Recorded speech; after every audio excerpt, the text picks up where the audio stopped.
I feel for the family, and I'm sorry for their loss. It is definitely heartbreaking. Good evening, and we begin at 5 with the tragic death of a beloved teacher as parents, students, and staff at Seaside High mourn the loss of Kyle Rieger. Thanks for joining us tonight. I'm David Molko. And I'm Laurel Porter. The young teacher died following a car crash on Highway 26. Mike Benner joins us now from OHSU with more. And Mike, it sounds like this teacher will be terribly missed. Yeah, Laurel, by all accounts, Kyle Rieger was an amazing person. Doctors and nurses here at OHSU did everything in their power to save him, but ultimately his injuries from this crash were just too serious, and Rieger passed away, leaving many in Seaside heartbroken. The reader board outside Seaside High School reads, "You will be missed, Mr. Rieger." The 26-year-old band teacher died from injuries he sustained in a car crash over the long holiday weekend.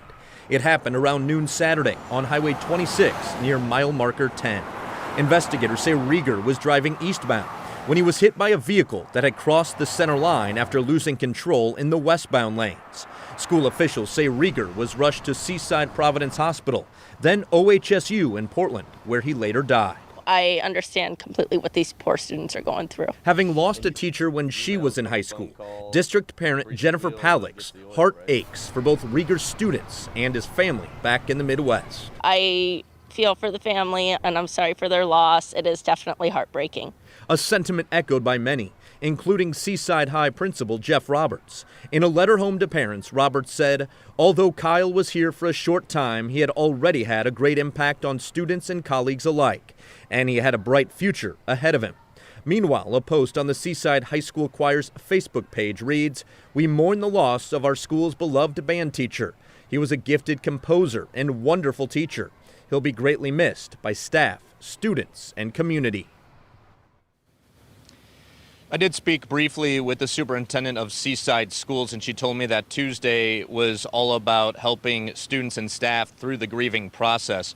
One more thing worth mentioning, the other driver involved in this crash also died. That person identified as 49-year-old Frederick Scheffler II of Portland. Our thoughts are with the family and friends of both victims.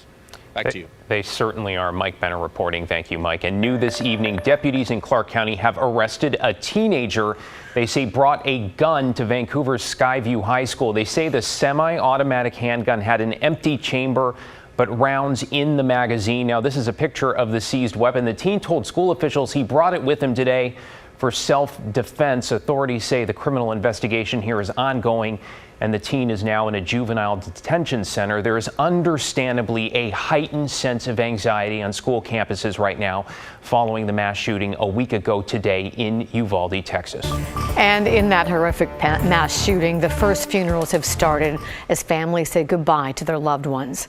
Last week, a gunman killed 19 children and 2 teachers at a Uvalde, Texas elementary school. 2 of those victims, both 10-year-olds, were laid to rest today. Meantime, demands are growing for Congress to take action on gun safety. On Thursday, the House Judiciary Committee will review a package of measures ranging from raising the legal age to buy assault rifles to mandating the safe storage of guns. But even if it makes it out of the Democrat-controlled House, it's unlikely to get enough Republican support in the Senate. And that's why a group of senators is looking for areas where Democrats and Republicans do agree. Progress that is going to save lives right now, and I believe that we can get that done. We'll get back at it next week and hope to have some results. Possible areas of compromise include nationwide red flag laws, increasing mental health resources, making schools more secure, and tightening background checks. Well, let's turn to our homeless crisis and a new program for vulnerable people who ride Portland streetcars. Blair Best rode along with one of these new safety teams. And Blair, they say this is about boosting security and ridership here. That's right, David. It's called the Streetcar Rider Ambassador Program, and it provides an extra layer of support for vulnerable riders. It's also meant to make riding the streetcar more appealing for people, since ridership has dropped over the past 2 years. Take a look. They're a helping hand. If you see us again, just let us know if there's any way we can help you, okay? A non-emergency presence. You're welcome to stay right here. Ziad Musa and Jack Blashishin are part of Portland Streetcar's new rider ambassador teams. Just kind of serving as a presence on the streetcar kind of balancing the needs of all the riders. Each day from 9 a.m. to 1 p.m., they ride the streetcars, helping those experiencing homelessness and those struggling with substance abuse or mental health issues. We look for people who might be sleeping or have a lot of possessions scattered around, people who look like they might be in pain or struggling somehow. Like this man at the Northwest 10th and Johnson stop. Excuse me, sir? Hi. I'm Jack. I work for the streetcar. I'm a rider ambassador. I just wanted to check on you, see if you need any help. We are not acting towards people in a discriminatory way. We're not kicking people out. They wear purple vests and backpacks filled with supplies. The first aid kit with all kinds of things in it. Antibiotics, alcohol wipes. You know, I'm just another rider. Yeah, I might be wearing a purple vest, but again, not everything requires law enforcement. Pre-pandemic, about 14,000 people rode the streetcar daily. During the peak of the pandemic, that number dropped to 3,000. Now the numbers have stabilized. The Portland streetcar sees about 8,000 riders on an average weekday. It's ticking back up quite a bit, and so that's been encouraging for us. Portland streetcar received $440,000 from a federal COVID grant. $175,000 of that went towards starting this rider ambassador program. We've heard from a lot of regular riders that they've seen these new people in purple vests on board, and it's made them feel safe.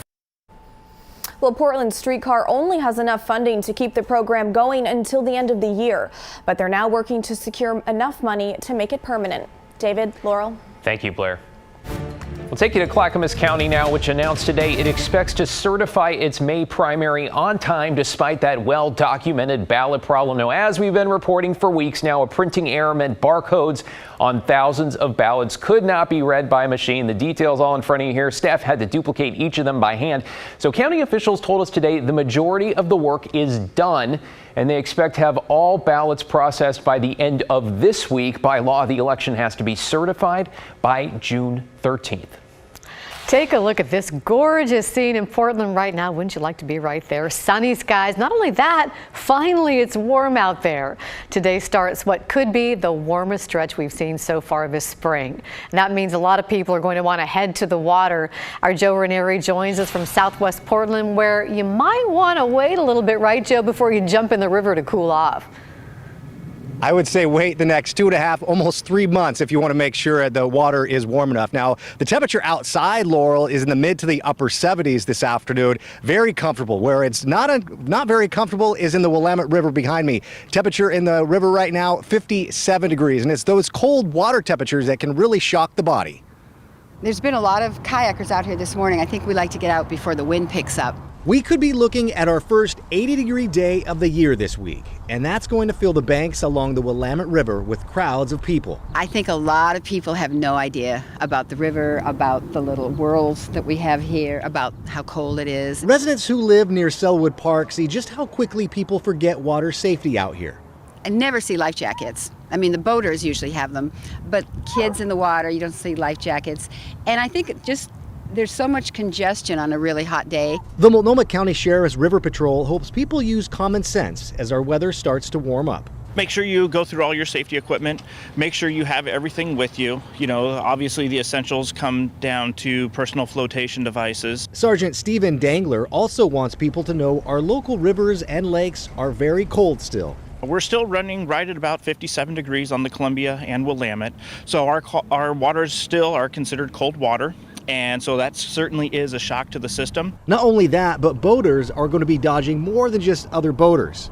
When we were out here on the Columbia River, we saw huge debris flows getting washed downriver. We also saw a sunken sailboat. This time of year, we're dealing with the final rainstorms that have come through. We're also dealing with a lot of the snow melt occurring in our mountain ranges. As more people come out here, as our weather starts to feel more like late spring, just make sure you're paying extra attention to what's going on, not only in front of you but all around you. Be ready for nice weather, just not hot summer temperatures that will be here before we know it. Yeah, I think a lot of us are looking forward to those hot temperatures after the spring we've been experiencing here the last couple of months. And if you're wondering, when does the water temperature actually start to warm up where it would be to the point where I could maybe go for a swim? You're going to have to wait a couple of months. Usually by later part of the summer, peak water temperatures reach the mid to the upper 60s. That doesn't happen until the early middle part of August. Along the Willamette River tonight, Joe Ranieri, KGW News.